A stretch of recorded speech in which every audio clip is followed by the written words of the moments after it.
Yeah, it's a very frustrating night for us because all the players and local upbeat to play against Magnolia, and even nakita niyo naman the first half talagang lumaban sila.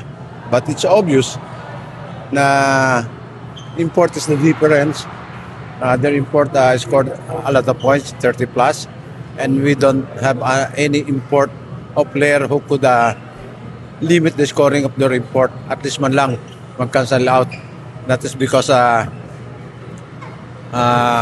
di ko alam taga-India pala yun yung import namin.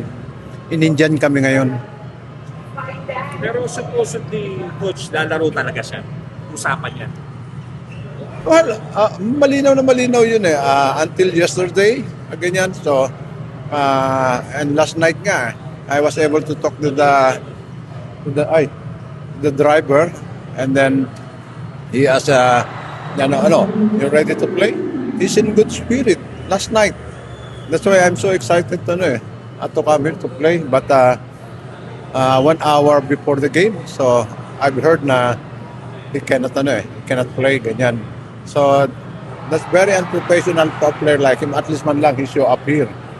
Ganyan, And then the day he was not able to practice the last 3 days. Of course, the first day of kami, Thursday and Friday, he show up and have some treatment.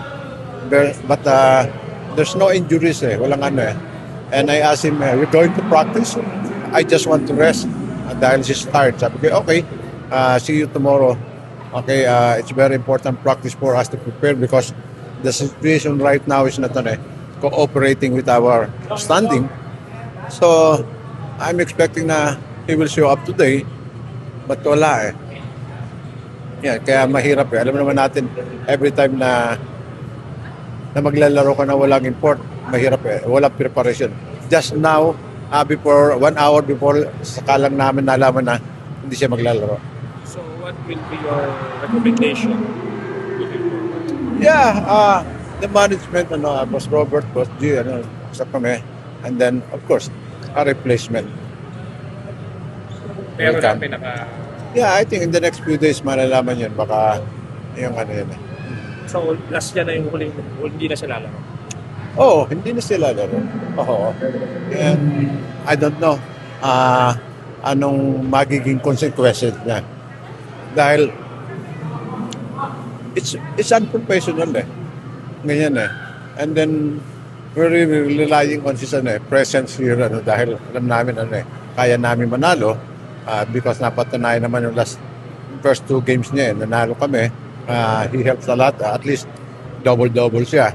Pero tonight, nobody could stop Chapman in terms of size, o talagang wala kaming pa-match up That's why we're very frustrated doon sa nangyayari ngayon. But yun nga, sabi ko, hindi ko alam kung anong consequences merong mangyayari about sa kanya.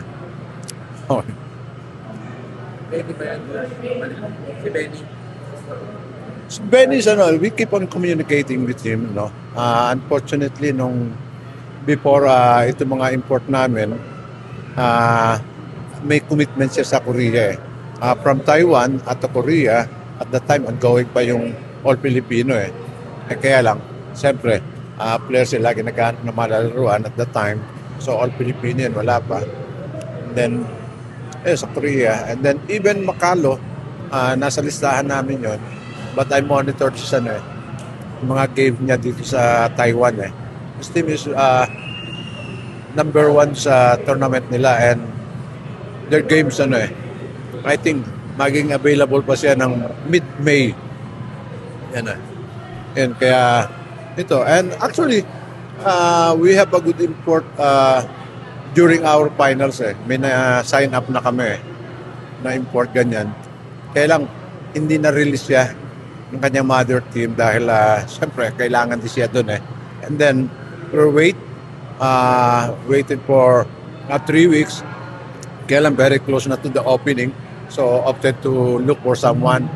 And then I think 3 import biglang ma-sign up ng ibang tournament. Ganyan And Kaya nag-end up kami kay So, wala na yun. kay Marcos Lee, ganyan, dahil immediate need namin eh. Actually, he's not bad. He's a good, when it comes to attitude, almost perfect. But we need somebody who could help us in scoring eh. Ganyan, no? And ito, we're waiting for both right. I think maybe in the next game, andyan na siya. Alam na rin eh, napapalitan na siya. Hindi pa po. Hindi, dahil Hindi, ngayon. hindi niya alam. Ganyan. Dahil paano namin papalitan eh. Sa kanya eh. Yan talagang excited kami sa kanya eh. Yung first day nakita namin malaki, may move, tapos nag-shooting, may tira, hindi sa something And makikita mo yung mga review sa kanya, especially sa mga mga expert na makikita mo ang ganda ng ng sinasabi kung makukuha namin siya dahil fitted sa sistema namin and we could play with Junmar. Imagine meron kang 7-footer with Junmar. So it's a big advantage against any team when it comes to size Coach, kung bigay siya ng kapatawaran para makabalik, one more chance. Yeah, kami naman tao lang tayo eh. Pwede kami magpatawad pero he has to face the consequences na dapat na mangyari sa kanya.